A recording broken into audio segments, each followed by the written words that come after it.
You should understand these 3 things if you truly, truly want to start building wealth. We have to start with understanding we're in an indoctrination system in America.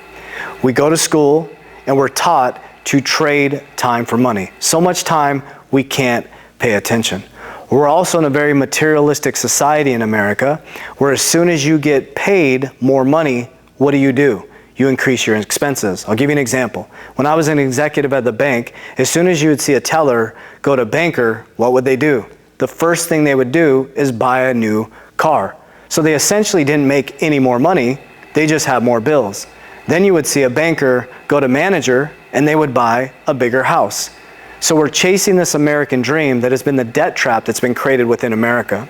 So if you truly want to free yourself financially, there's only a couple ways you can do it. Number 1 is looking at your debts and non-negotiables. Now, what are non-negotiables? This is very, very important. Our CFO talks about this all the time.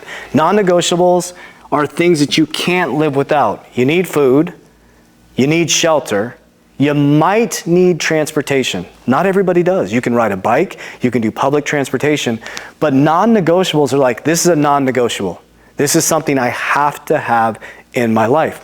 Maybe you're a parent, you need childcare to go to work, okay? That's a non-negotiable. Debts are variable, okay? These are choices that you have to make. You may have debt for a house, debt for a car, but you need to go down to all debts being non-negotiables.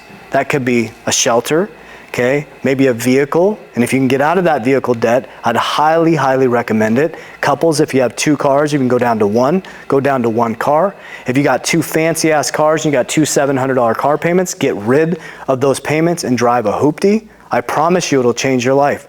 I drove a hoopty from 2020 to 2021, 2022, and I did not buy a new car until I could pay for it through a business. That's very, very, very important, okay? So debts and non-negotiables. So right now, you and your family, your spouse, partner, or loved one should be sitting down and looking at you can reduce your debts down to non-negotiables. That will create cash flow along with the budget, okay? So that's one way to create cash flow. Another way to create cash flow is you have to earn more income. Right? That could be a side hustle, getting a promotion at your job. And if you do both of these simultaneously, you're going to increase your income. But you have to get out of the indoctrination system. Because what happens is, when we increase our cash flow, we buy more stuff. This is the American dream, okay? You create more cash flow and you go buy a nicer car. You create more cash flow and you get a bigger house. When you create more cash flow, you have to learn to invest. This is something that this generation needs to take sovereignty of, okay? Our grandparents and our parents' generations aren't gonna work for us anymore. The pension is dead, okay? Think about this for just a moment. Go to school, get a job, get a 401k. You get your 401k, and I'm not saying it's a bad investment vehicle, but you got some HR manager picking what your retirement is. We have to get out of hope I can retire. We have to get out of hope the markets are favorable when I retire. So first, debts and non-negotiables. You need to create a budget, you need to go down to non-negotiable debts, and you need to create cash flow. You need to figure out a way to earn more income. There's so many ways you can earn income in this society right now. So many different ways. Financial services is one of the number 1. So now you've created cash flow twice, and then you learn how to invest. And once you learn how to invest, then you learn how these market cycles work. Markets go up and they go down. They follow a cycle. Billionaires use astrology. Millionaires use charts. JP Morgan. When you see these markets go up, you can exit on the way up as I do. You can pull it down the risk pyramid and you can insure your wealth. Insure.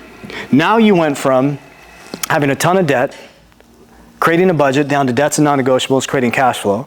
You figured out a way to earn more income. You took that income, you invested it, now you're taking sovereignty of your wealth, and then you got really badass and took it to another level. You took some of those profits off the table and you pulled it down into tier 1 capital and you're insuring your wealth, and now you start the wealth building cycle.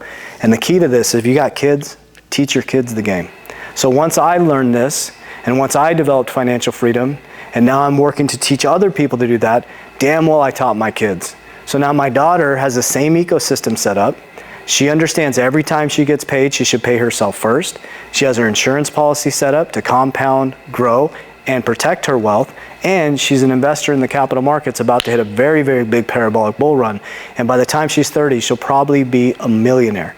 And then she will no longer have to trade time for money. She can use money to free up time because I taught her this. She's not burying herself in debts and running out and trying to go to school to spend $120,000.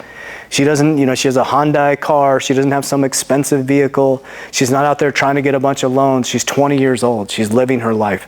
And it's very important that we learn this new economy. This is not our grandparents' economy, and this is not our parents' economy. This is the economy where you need to start taking sovereignty of your own money and your own wealth. And it starts today. Warriors, rise. Get your shit together. Let's go.